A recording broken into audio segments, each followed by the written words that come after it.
Hello friends, welcome to SSC coaching centre. दोस्तों, आज के वीडियो में मैथ्स पजल के क्वेश्चन है जो कि बहुत इंपॉर्टेंट है। मैं 2 से 3 दिन से लगातार पजल करा रहा हूं जिससे कि आपका माइंड इंप्रूव हो जाए। तो चलिए स्टार्ट करते हैं। पहला क्वेश्चन है, क्वेश्चन क्या कह रहा है, 2 प्लस 3 बराबर 5 होता है। बिल्कुल सही है, लेकिन 3 प्लस 7 बराबर 17 नहीं होता। 4 प्लस 5 बराबर 19 नहीं होता। लेकिन लॉजिक हो ना, रीजनिंग का मतलब, पजल का मतलब क्या, reasoning, logic, puzzle, logic. Logic मांगता है भाई, ठीक है। 5 प्लस 8 बराबर 37 नहीं हो सकता, लेकिन कुछ ना कुछ तो होगा जब आपका 37 दिया गया। तो वही रीजन क्या है वो पहचानना। देखिए, सबसे पहले यहां क्या लॉजिक है, ये आप सीधा सीधा सोचेंगे कि 2 प्लस 3 5 हो गया। बिल्कुल ठीक सोच रहे हैं, लेकिन आपको करना क्या, रियल में क्या करना है वो देखिए। रियल में करना क्या है, पहले तो आप इनको एक बार जोड़ लीजिए, यानी कि प्लस कर लीजिए, और एक बार आप इनका अंतर कर लीजिए। चलिए ठीक है, चलिए। प्लस नहीं करना, आपको प्लस दिया गया लेकिन प्लस नहीं करना।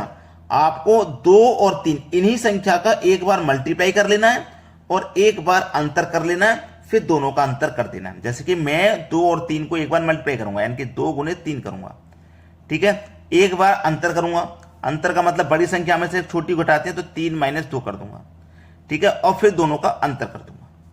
चलिए, 2 त्रिक का 6 हो जाएगा, 2 त्रिक का 6 माइनस 3 में से 2 जाएगा तो 1, और 6 में से 1 जाएगा तो 5। रियल में ये लॉजिक है, रियल में लॉजिक ही है। वही लॉजिक आप आगे लगाइए, एक बार दोनों का मल्टीप्लाई कीजिए तो 3 गुने 7 करूंगा, माइनस करूंगा दोनों का अंतर, यानी कि 7 में से 3 घटाऊंगा अंतर के लिए, ठीक है। यही हो जाएगा 3 सत्ते 21, माइनस करेंगे 7 में से 3 माइनस कर देंगे 4 बचेगा, तो 4 घटा दो, 21 में से 4 घटा दूंगा, देखो 17 मिल जाएगा। मेरा 17 ही तो दिया गया। सेम लॉजिक आगे बढ़ाइए, दोनों का एक बार मल्टीप्लाई कीजिए, 4 पंजे 20 हो जाएगा, ठीक है। दोनों का एक बार मल्टीप्लाई, फिर माइनस कर देना दोनों का अंतर, यानी कि 5 में से माइनस कर दूंगा 4 को।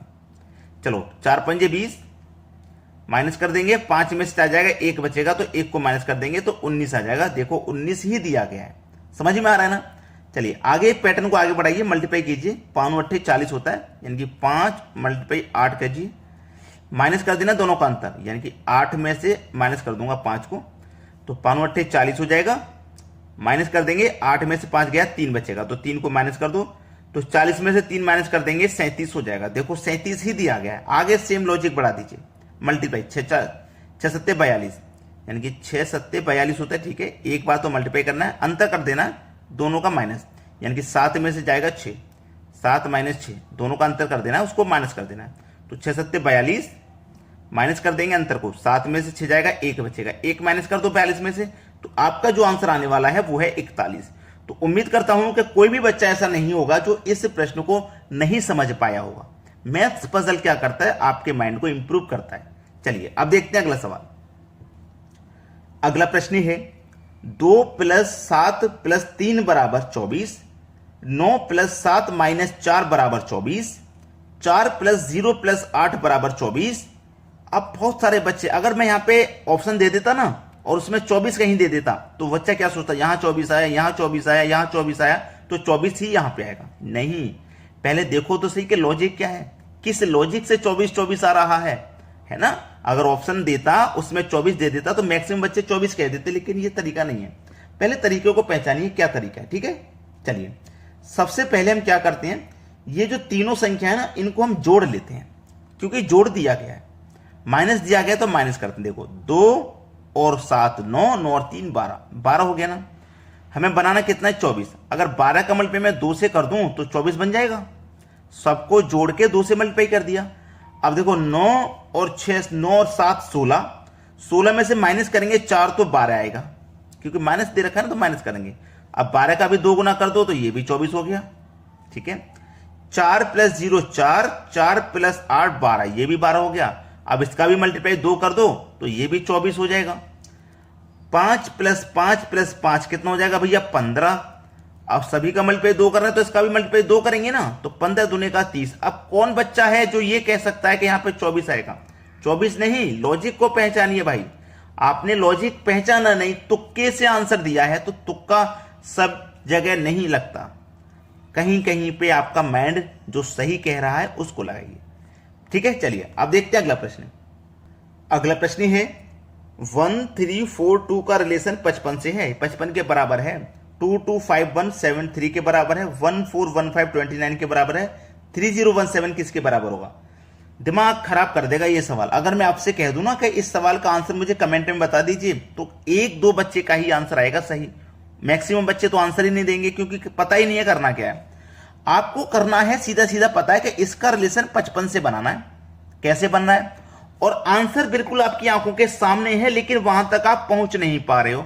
ठीक है ना, मैं आपको बता रहा हूं, आप पहुंच नहीं पा रहे हो, आंसर आपकी आंखों के सामने है। देखिए कैसे, इतनी बड़ी संख्या का रिलेशन इतनी छोटी से है, कैसे है, आप कैसे रिलेशन बना सकते हैं। मैं आपको बताता हूं, संख्या को ध्यान से देखना कि जो पहली संख्या है ना, एक संख्या छोड़ के दूसरी संख्या को जोड़ दो, 1 और 4 कितना हो गया भैया? 5।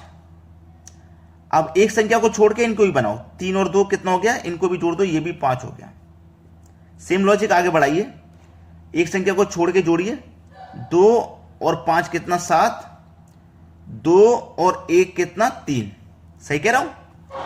1 और 1 कितना? 2, 4 और 5 कितना? 9।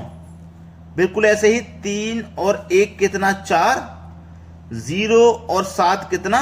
7। तो 47 आपका आंसर आ गया। अब बताइए मुश्किल था क्या क्वेश्चन? बिल्कुल भी मुश्किल नहीं था। अब यही प्रश्न मैं आपको होमवर्क के लिए देता तो आप नहीं कर पाते, मुझे मालूम है आप नहीं कर पाते। चलिए अब देखते हैं अगला सवाल। अगला प्रश्न है 3 + 2 + 1 = 51। बहुत अच्छा सवाल भाई, बिल्कुल जादुई ट्रिक से बताना पड़ेगा, क्योंकि यहां पे प्लस भी मैं करता हूं तो भी 51 तक नहीं पहुंचूंगा, मल्टीप्लाई करता हूं तब भी नहीं पहुंचूंगा इनका, फिर भी कोई ना कोई लॉजिक तो है। चलिए 3 + 2 + 1 = 51, 7 + 3 + 6 = 106, 3 + 9 + 1 = 121। तो 3 + 12 + 2 बराबर क्या होगा? देखिएगा, ध्यान से देखना। पहले आप इन दो संख्याओं को जोड़ लो, आगे वाली को जोड़ लिया ना, 3 और 2 कितना हो गया? 5। जो बाद वाली संख्या है ना, उसको एज इट इज लिख देना है। आगे बढ़िए, 7 और 3 को जोड़िए, 7 और 3 10 हो जाएगा, और जो लास्ट वाली संख्या है उसको एज इट इज लिख देना है। आगे चलिए, 3 और 9 को प्लस करेंगे तो 12, और जो लास्ट वाली संख्या है उसको एज इट इज लिख देना है। आगे चलिए, 3 और 12 जोड़िए 15, और लास्ट वाली संख्या को एज इट इज लिख देना है। तो 152 है इस प्रश्न का बिल्कुल सही जवाब। आपने जब लॉजिक पकड़ लिया, एग्जामिनर का दिया हुआ लॉजिक आपने पकड़ लिया, तो आंसर तो समझो मिल ही गया।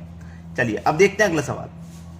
अगला प्रश्न है बहुत इंपॉर्टेंट, जो बार बार आप एक दूसरे से पूछते हैं, अपने दोस्तों में शेयर करते हैं, ये प्रश्न वही है। चलिए, 1 रुपये बराबर 40 चिड़िया, 3 रुपये बराबर 1 कबूतर, 5 रुपये बराबर 1 मुर्गा, तो 100 रुपये में 100 पक्षी कैसे खरीदेंगे?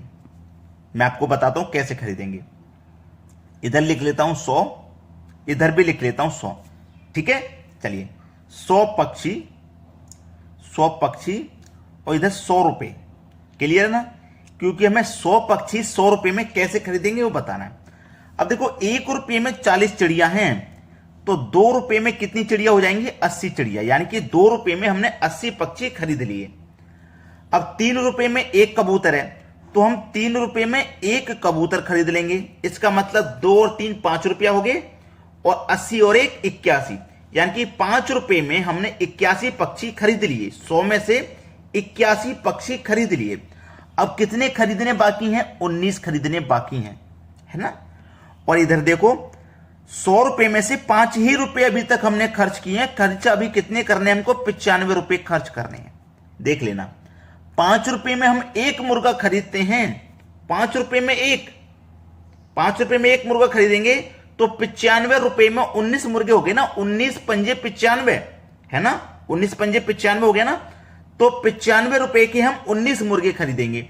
तो इस तरीके से 2 और 3 5, 95 100 रुपया हो गया। और पक्षी भी इस तरीके से कितने हो गए? 80 और 1 81, 1900। तो 100 रुपये में 100 पक्षी इस तरीके से खरीदे जाएंगे। 2 रुपये में 80 पक्षी, यानी कि 80 चिड़िया, 3 रुपये में 1 कबूतर खरीद लिया। अब 5 रुपये में 1 मुर्गा है, तो हम 19 मुर्गे खरीद लेंगे, जो कि 95 रुपये में खरीदे जाएंगे। तो इस तरीके से 100 रुपये खर्च हो गए, और इस तरीके से 100 पक्षी भी हमारे हो गए। तो आपने अभी तक लाइक नहीं किया वीडियो को, तो लाइक कर दो, और यदि शेयर नहीं किया है तो भाई शेयर कर दीजिए। ठीक है दोस्तों, धन्यवाद।